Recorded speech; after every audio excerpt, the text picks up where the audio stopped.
Hi ಎಲ್ಲರಿಗೂ ನಮಸ್ಕಾರ. ಈಗಿನ ಕಾಲದಲ್ಲಿ ನ್ಯೂಕ್ಲಿಯರ್ ಫ್ಯಾಮಿಲಿ ಆಗಿರೋದ್ರಿಂದ ಯಾರಿಗೂ ಅಜ್ಜಿ ತಾತನ ಪ್ರೀತಿ ಅಷ್ಟು ಗೊತ್ತಿರಲ್ಲ. ಯಾರಿಗಾದರೂ ಈಗಲೂ ಅಜ್ಜಿ ತಾತನ ಪ್ರೀತಿ ಸಿಗ್ತಾ ಇದೆ ಅಂತಂದರೆ ಅವ್ರು ತುಂಬ ಲಕ್ಕಿ ಆಗಿರ್ತಾರೆ. ಆಗೆಲ್ಲ ರಜಾ ಬಂತು ಅಂತಂದರೆ ಅಜ್ಜಿ ತಾತನ ಮನೆಗೆ ಹೋಗೋಕ್ಕೆ ಕಾಯ್ತಾ ಇರ್ತಿದ್ವಿ. ಆದರೆ ಇವಾಗೆಲ್ಲ ರಜಾ ಬಂತು ಅಂತಂದರೆ ನಾವು ರೆಸಾರ್ಟ್ಗೆ ಹೋಗೋಣ ಅಥವಾ ಬೇರೆ ಯಾವುದಾದ್ರು ಜಾಗಕ್ಕೆ ಹೋಗೋಣ ಅಂತ ಪ್ಲ್ಯಾನ್ ಮಾಡ್ತಾ ಇರ್ತಾರೆ ಮಕ್ಕಳು. ಈಗಿನ ಫಾಸ್ಟ್ ಫುಡ್ ಕಾಲದ ಜಮಾನದಲ್ಲಿ ಅಜ್ಜಿ ಮಾಡ್ತಿರೋ ಅಂಥ ಅಡುಗೆಗಳು ಸಿಗೋಕ್ಕೆ ಸ್ವಲ್ಪ ಕಷ್ಟ. ಸಿಗುತ್ತೆ ಅಂತಂದರೆ ನೀವು ತುಂಬ ಲಕ್ಕಿ ಆಗಿದ್ದೀರಾ ಅಂತ. ಜೀವನದಲ್ಲಿ ನಾವು ಅಜ್ಜಿ ತಾತನ ಮನೆಯಲ್ಲಿ ಕಳೆದಿರೋ ಅಂತಹ ಸಮಯ ಅದಂತೂ ಮರೆಯೋಕ್ಕೆ ಸಾಧ್ಯನೇ ಇಲ್ಲ. ಏನೇ ಹೇಳಿ, ಅಜ್ಜಿ ತಾತನ ಪ್ರೀತಿನೇ ಆ ಥರ. ಇವತ್ತು ವೀಕೆಂಡ್ ಆಗಿರೋದ್ರಿಂದ ಅವ್ರ ಮನೆಗೆ ಸ್ವಲ್ಪ ಬೇಗ ಬರ್ತಾರೆ. ಸೊ ಸಂಜೆ ಸ್ವಲ್ಪ ತರಕಾರಿ ಮತ್ತು ಸ್ವಲ್ಪ ಗ್ರಾಸರಿ ಎಲ್ಲ ತರೋಕ್ಕೆ ಹೋಗಬೇಕಿತ್ತು.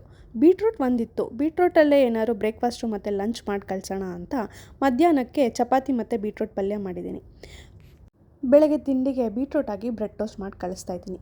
ಏನಿಲ್ಲ, ಸ್ವಲ್ಪ ಈರುಳ್ಳಿ ಹಾಕಿ ತುರಿದಿರೋ ಬೀಟ್ರೂಟ್ ಹಾಕಿ ಮನೇಲಿ ಯಾವ್ದು ಸಾಂಬಾರು ಪುಡಿ, ಖಾರದ ಪುಡಿ, ಯಾವುದೇ ಥರದ ಮಸಾಲ ಪುಡಿಗಳು ಹಾಕಿ ಮಾಡಿದ್ರೆ beetroot bread toast ready. Kind of beetroot ಪಲ್ಯ ಅಂತ ಅಂದ್ಕೊಳ್ಳಿ. ಇದನ್ನು ಬ್ರೆಡ್ ಮೇಲೆ ಇಟ್ಟು ಏರ್ ಫ್ರೈಯರಲ್ಲಿ ಒಂದು 4-5 ನಿಮಿಷ ಇಟ್ಟರೆ ಒಂಥರ ಕ್ರಂಚಿಯಾಗಿ ಚೆನ್ನಾಗಿರುತ್ತೆ. ಅವ್ರ ಆಫೀಸಿಗೆ ಹೊರಟಾದ್ಮೇಲೆ ನಾನೆಲ್ಲ ಕೆಲಸಗಳನ್ನ ಮುಗಿಸ್ಕೊಂಡು ದೇವ್ರ ಪೂಜೆ ಮಾಡೋಕ್ಕೆ ಅಂತ ಶುರು ಮಾಡಿದೆ.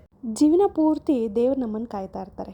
ನಾವು ಎಷ್ಟೇ ಬ್ಯುಸಿ ಇರ್ಬೋದು ಡೈಲಿ, ಆದರೆ 10 ನಿಮಿಷ ದೇವರಿಗೆ ಅಂತ ಎತ್ತಿಡೋದು ರೂಢಿ ಮಾಡ್ಕೋಬೇಕು. ನನಗೆ ಪ್ರತಿದಿನ ದೇವ್ರ ಪೂಜೆ ಮಾಡಿ ದೇವ್ರ ಮುಂದೆ 10 ನಿಮಿಷ ಧ್ಯಾನ ಮಾಡ್ಕೊಂಡು ಕೂತ್ರೇ ಸಮಾಧಾನ. ದೇವರಿಗೆ ತುಂಬ ಹೂವು ಹಾಕಿ ಅಲಂಕಾರ ಮಾಡೋಕ್ಕೆ ನನಗಿಷ್ಟ.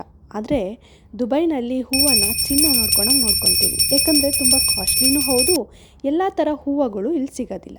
ವಿಡಿಯೋ ಇಷ್ಟ ಆಗಿದ್ರೆ ಒಂದು ಲೈಕ್ ಕೊಡಿ. ಮತ್ತೆ ಸಿಗೋಣ. ಬಾಯ್.